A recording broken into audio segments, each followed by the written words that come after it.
हीर रांझा की सच्ची प्रेम कहानी। ऐसे दुनिया में कई प्यार के किस्से और कहानी जो हमें प्रमाणित करते हैं कि सच्चा प्यार न कभी हारता है न कभी झुकता है, वो हमेशा अमर रहता है चाहे दुनिया कितनो जालिम हो जाए। आखिर में जीत प्यार की ही होती है। इन्हीं कहानियों में एक कहानी हीर रांझा की है जो प्यार की ऐसी अमिट छाप छोड़ी जिसे दुनिया आज भी याद करता है।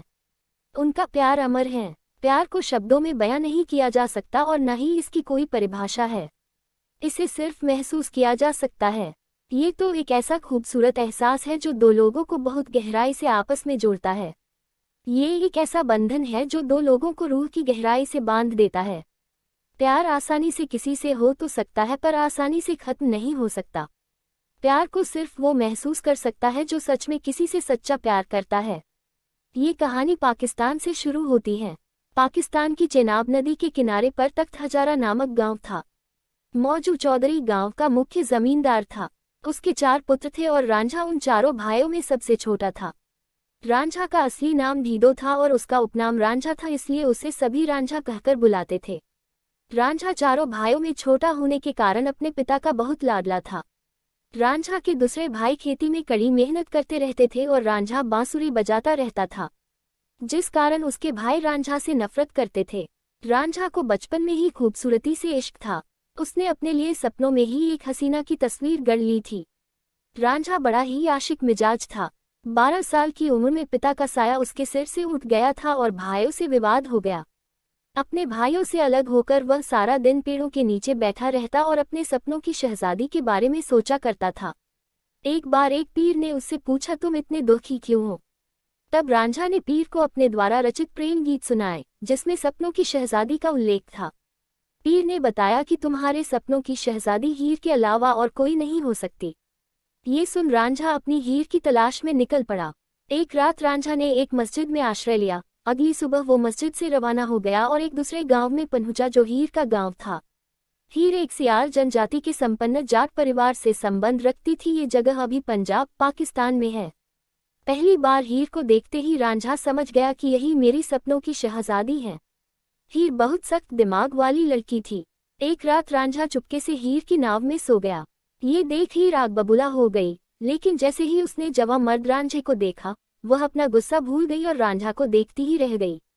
तब रांझा ने उसे अपने सपनों की बात कही। रांझे पर फिदा हीर उसे अपने घर ले गई और अपने यहाँ नौकरी पर रखवा दिया। हीर के पिता ने रांझा को मवेशी चराने का काम सौंप दिया। हीर रांझा की बांसुरी की आवाज में मंत्रमुग्ध हो जाती थी और धीरे धीरे हीर को रांझा से गहरा प्यार हो गया। वो कई सालों तक गुप्त जगहों पर मिलते रहे, लेकिन हीर के चाचा को इसकी भनक लग गई और सारी बात हीर के पिता चुचक और माँ मालकी को बता दी। अब हीर के घरवालों ने रांझा को नौकरी से निकाल दिया और दोनों को मिलने से मना कर दिया। हीर को उसके पिता ने सैदा खेरा नाम के व्यक्ति से शादी करने के लिए बाध्य किया। मौलवियों और उसके परिवार के दबाव में आकर उसने सैदा खरा से निकाह कर लिया। जब इस बात की खबर रांझा को पता चली तो उसका दिल टूट गया। वो ग्रामीण इलाकों में अकेला दर दर भटकता रहा। एक दिन उसे एक जोगी गोरखनाथ मिला। गोरखनाथ जोगी संप्रदाय के कानफटा समुदाय से था और उसके सानिध्य में रांझा भी जोगी बन गया। रब का नाम लेता हुआ वो पूरे पंजाब में भटकता रहा और अंत में उसे हीर का गांव मिल गया जहां वो रहती थी। वो हीर के पति सैदा के घर गया और उसका दरवाजा खटखटाया। उसकी आवाज सुनकर हीर बाहर आई और उसे भिक्षा देने लगी। दोनों एक दूसरे को देखते रह गए। रांझा रोजाना फकीर बनकर आता और हीर उसे भिक्षा देने। दोनों रोजाना मिलने लगे। ये हीर की भाभी ने देख लिया। उसने हीर को टोका तो रांझा गांव के बाहर चला गया।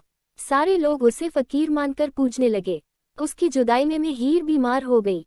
जब वैद्य हकीमों से उसका इलाज न हुआ तो हीर के ससुर ने रांझे के पास जाकर उसकी मदद मांगी। रांझा हीर के घर चला आया। उसने हीर के सिर पर हाथ रखा और हीर की चेतना लौट आई। जब लोगों को पता चला कि वह फकीर रांझा है तो उन्होंने रांझा को पीटकर गांव से बाहर धकेल दिया। फिर राजा ने उसे चोर समझकर पकड़ लिया।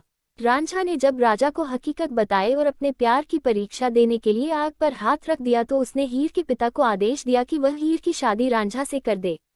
राजा की आज्ञा के डर से उसके पिता ने मंजूरी तो दे दी, लेकिन शादी के दिन हीर के चाचा कैदों ने हीर खाने में जहर मिला दिया ताकि ये शादी रुक जाए। ये सूचना जैसे ही रांझा को मिली वो दौड़ता हुआ हीर के पास पहुंचा, लेकिन बहुत देर हो चुकी थी। हीर ने वो खाना खा लिया था जिसमें जहर मिला था और उसकी मौत हो गई। रांझा अपने प्यार की मौत के दुख को झेल नहीं पाया और उसने भी वो जहर वाला खाना खा लिया और उसके करीब उसकी मौत हो गई। हीर रांझा को उनके पैतृक गांव झंग में दफन किया गया, जहां आज भी प्रेम का मजार बना हुआ है। भले ही हीर मर गई, रांझा मर गया, लेकिन उनकी मोहब्बत आज भी जिंदा है।